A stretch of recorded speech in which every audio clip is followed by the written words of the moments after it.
అయినటువంటి షేక్ గన్లూరు హఫీజున్ గారు మొన్నటి దినమున గౌరవ రాష్ట్ర ముఖ్యమంత్రి నారా చంద్రబాబు నాయుడు గారు, అదేవిధంగా ఉప ముఖ్యమంత్రి పవన్ కళ్యాణ్ గారు, హోంశాఖ మంత్రి అనిత గారుల చేతుల మీదుగా కానిస్టేబుల్ నియామక పత్రాన్ని అందుకోవడం చాలా శుభ పరిణామం.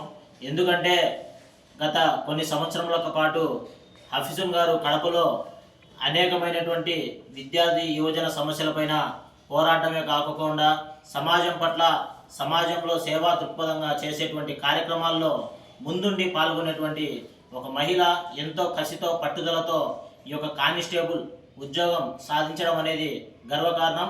అదేవిధంగా రాష్ట్ర వ్యాప్తంగా వీక్షిస్తూ ఉన్నటువంటి కానిస్టేబుల్ సోదరులందరూ, వారి కుటుంబ సభ్యులందరికీ, రాష్ట్ర ప్రజానికానికి అంతా కూడా ఒక మార్గదర్శకంగా ఆమె యొక్క స్పీచ్ని ఈరోజు రాష్ట్ర వ్యాప్తంగా ఉన్నటువంటి ప్రతి ఒక్క ప్రజానికం ఆకర్షితులయ్యేసి ఒక భరోసాగా తీసుకునేసి ఎంతోమంది మహిళలు అయితేనేమి, మరీ ముఖ్యంగా ముస్లిం సోదరీమణులకి ఏ రకంగా ముందడుగు వేయాలా, ఏ రకంగా ఉద్యోగ నియామకాల్లో వారి యొక్క ప్రాముఖ్యత ఉండాలనేది చాలా క్లుప్తంగా వివరించారు.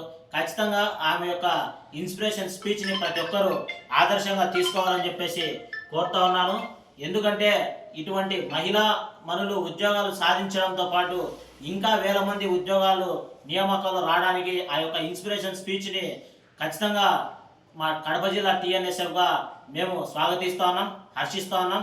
ఇటువంటి వారిని ఇంకా ఘనంగా సన్మానించుకునేసి 10 మందికి ఉపయోగపడే విధంగా ఆదర్శమూర్తులుగా తయారు చేయాలని చెప్పి మేము కూడా కృషి చేస్తామని చెప్పి తెలియపరుచుకుంటున్నాం. హఫీజున్ గారికి మా కడప జిల్లా టీఎన్ఎస్ఎఫ్ తరఫున హృదయపూర్వకమైనటువంటి శుభాకాంక్షలు తెలుపుకుంటూ, అదేవిధంగా ఇక్కడ కార్యక్రమంలో పాల్గొన్నటువంటి మా division incharge 47 division incharge Reddy Hussain, మా టీఎన్ఎస్ఎఫ్ నాయకుడు రమేష్, ఇఫ్తికార్ భాష అన్న, అదేవిధంగా మన సుబ్రహ్మణ్యం అన్న, ఈ విధంగా మిగతా మీడియా సోదరులు, అదేవిధంగా మిత్రులు కూడా చాలా ఘనంగా ఈరోజు సన్మానించుకున్నాం. ఖచ్చితంగా హఫీజున్ గారు మరిన్న ఉన్నత పోస్టింగ్లకు ఇంకా ప్రమోషన్లుగా ఎదగాలని చెప్పేసి, ఒక ఐపీఎస్ ర్యాంకింగ్లో కూడా ఆమె ఉండాలని చెప్పేసి మేము ఆశాభావం వ్యక్తం చేస్తున్నాం. ఆ దిశగా అడుగులు వేసి ఇంకా భవిష్యత్తులో మరింత ఉన్నత శిఖరాలకు ఎదగాలని చెప్పి మనస్ఫూర్తిగా కోరుకుంటూ సెలవు తీసుకుంటాము. ఈరోజు కడప జిల్లాలోని టీఎన్ఎస్ఎఫ్ అన్నల ద్వారా నాకు టీఎన్ఎస్ అన్నలు నన్ను సన్మానించడం జరిగింది. నాకు చాలా సంతోషంగా ఉంది. ఇంతమంది ముస్లిం మహిళలు, ముస్లిం అన్నలు నన్ను ఆరాధిస్తున్నారని ఈరోజే నాకు అర్థమైంది. సో నేను చెప్పేది ఒకటే, ముస్లిం అమ్మాయిల్ని చదివించండి, వాళ్ళు ఉన్నత స్థానాన్ని ఎదగడాన్ని మనమందరము చూడాలి. Thank you.